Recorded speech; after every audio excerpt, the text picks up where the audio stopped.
Hello everyone, I'm DeAngelo with That's Entertainment, and this is your video review of Divinity 2, Ego Draconis by Larian Studios.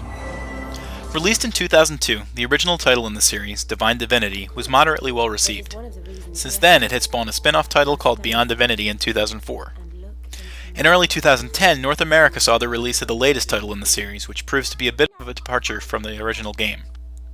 Plagued by financial unrest and problems with partners in the industry, Larian Studios has had a tumultuous time releasing its games.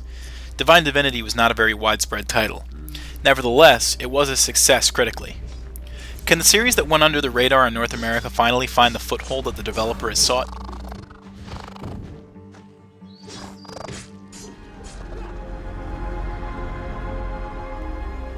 In the land of Rivellon, civil unrest and war is practically mainstay. Throw in a megalomaniacal tyrant who wants to destroy the world, and you've got a fairly typical story that doesn't stray too far from cliches. Your created character is a member of the Dragon Slayers, a well-known group of Dragon Slayers. Another group called the Dragon Knights has the ability to turn into dragons, and serve as those who stand in your way as you trudge towards the tyrant who would like nothing more than to rip Rivellon asunder. There's plenty of information that you can garner from NPCs and side quests, but at some point, it almost seems like a history assignment. To really get to the meat of the game, you have to talk to practically everyone, and it eventually begins to dare you to skip through dialogue. One of the interesting concepts that the game does explore is an inner monologue for the characters during interaction. While the idea was a good one, I would have liked to see them flesh it out a little bit more. The insidious art of mind reading. The developer made some baffling choices when it came to the game. One of the ones that I begrudgingly accepted throughout my review of the game was the inopportune moments in which the game autosaved. In an RPG, you should always have a well-planned save as a tactical reprieve. Most games have intelligent, well-placed autosaving features. In Ego Draconis, the autosave is on a timer, and it breaks up the momentum of the game by pausing it, even if you're in the middle of battle. There are also plenty of bugs and glitches in the game, some of which basically force a restart. There have even been instances of game-breaking glitches, though not in abundance. There are several different character paths that you can mix and match, including a warrior class, a mage class, and a ranger class. Most of the combat is quick-paced, no matter which class you choose, which helps to disrupt some of that clumsy autosaving.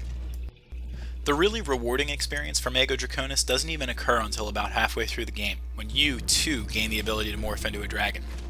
While most of the gameplay seems fairly similar to being in human form, just swapped out with dragon-like abilities, it is fun to have that feeling of insane power. As mentioned before, Ego Draconis gives players the ability to mind read. Unfortunately, not only is the talent not rewarding enough, only being used properly in several instances, but the game actually punishes you for its use, sapping away at your experience. In Ego Draconis, the graphical quality often fluctuates. While the graphics are never breathtaking, it does have its moments. Even in some of the cutscenes, however, certain things have a tendency to look a little off. And while many RPGs have a too stiff animation to condemn, this game almost seems to overcompensate. Characters are over-animated, almost making things look comical when they shouldn't. The sound is much more confident in its inclusion. While the dialogue isn't groundbreaking, the voice actors did a fairly good job with what they worked with. The music has a generic adventure vibe, but it actually serves its purpose fairly well regardless.